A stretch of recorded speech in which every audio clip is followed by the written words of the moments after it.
স্টেডিয়ামে খেলা দেখতে আসা এক ভক্ত সাকিবকে ভালোবেসে নিয়ে আসেন প্লাকার্ড, যা স্টেডিয়ামের ২ নম্বর গেটে গ্রিন সিগন্যাল পেলেও গ্যালারির আয়রন গেটে আটকে দেন সিকিউরিটির দায়িত্ব পালনকারী এই ব্যক্তি। ক্যামেরার উপস্থিতি টের পেয়ে নানা অজুহাতও দেখাতে শুরু করেন তিনি।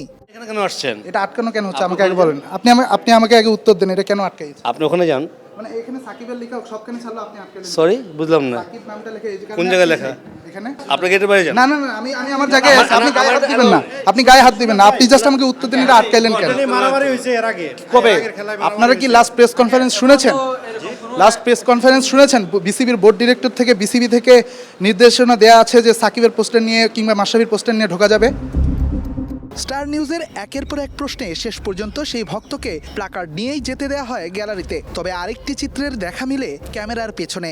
এর আগে যেটা দেখলেন গ্যালারিতে যে আয়রন গেট, সেই আয়রন গেটের প্রবেশে সাকিবের পোস্টারে বারণ করা হয়েছে।